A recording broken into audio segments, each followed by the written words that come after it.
इस वीडियो में हम आपके लिए बंगाल में घटी सरकटे की एक सच्ची कहानी लेकर आए हैं। दिवाकर बचपन से ही लखनऊ में पड़ा बड़ा था और वो कई सालों बाद वापस अपने गांव जा रहा था, जो कि वेस्ट बंगाल और बांग्लादेश बॉर्डर के एक छोटे से कोने पर था। इससे पहले वो अपने गांव सिर्फ बचपन में गया था, लेकिन अपने पेरेंट्स के मरने के बाद अब उसके परिवार में सिर्फ उसकी नानी थी, जिन्हें वो अपने साथ लखनऊ ले जाने के लिए गाँव आया था।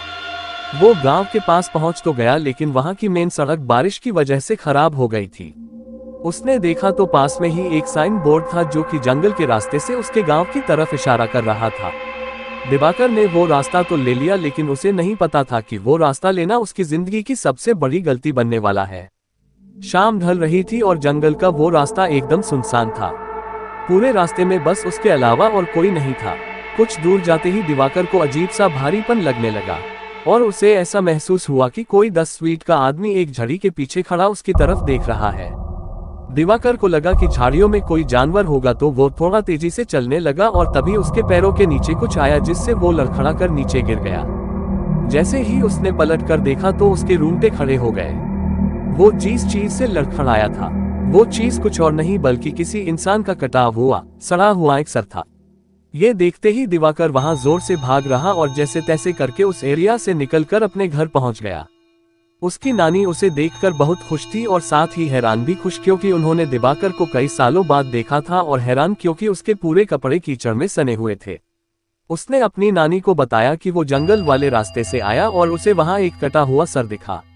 ये सुनते ही उसकी नानी का चेहरा एकदम सफेद पड़ गया। उन्होंने बताया कि वो जंगल का रास्ता गांव में कई सालों से सुनसान है, क्योंकि वहां काटा यानी सरकटा रहता है। कहते हैं कि उनके गांव में एक लंबा चौड़ा पहलवान लड़का रहता था। एक दिन उसे एक लड़की से प्यार हो गया, और जब उसने उस लड़की से अपने प्यार का इजहार किया तो उस लड़की के परिवार वालों ने उसको बहुत मारा और उसकी बहुत बेइज्जती की। उस दिन के बाद से वो लड़का एकदम पागल हो गया और उसने अपने पागलपन में एक रात उस लड़की को जान से मार डाला। उस लड़की के परिवार वालों ने उसे ये करते हुए देख लिया और उस लड़के को जंगल में ले जाकर उसका सर काट दिया। उन्होंने उस लड़के के सरकटे शरीर को उसी जंगल में छोड़ दिया, और कहते हैं कि तब से सरखड़े की आत्मा अभी भी उस जंगल में भटकती है और वो अपने बदले की आग में जलता रहता है। कहते हैं कि अगर वो किसी को एक बार दिख जाए तो वो उसे भी मारकर सरकटा बना देता है। दिवाकर ये कहानी सुनकर चौंक गया था, लेकिन उसे इस कहानी पर विश्वास नहीं था। उसने अपनी नानी को कहा कि जो उसने जंगल में देखा वो कोई आत्मा नहीं थी, बस एक मरे हुए आदमी का स्तर था। उसके बाद साथ खाना खाकर सोने चला गया। जैसे ही आंधी रात हुई, दिवाकर को सोते हुए ऐसा लगा कि जैसे कोई धीमी सी आवाज में उसे पुकार रहा है। उसने उठकर देखा तो उसके कमरे में कोई नहीं था। उसे लगा कि शायद उसकी नानी होंगी, पर जब वो उनके कमरे में गया तो वो गहरी नींद में सो रही थी।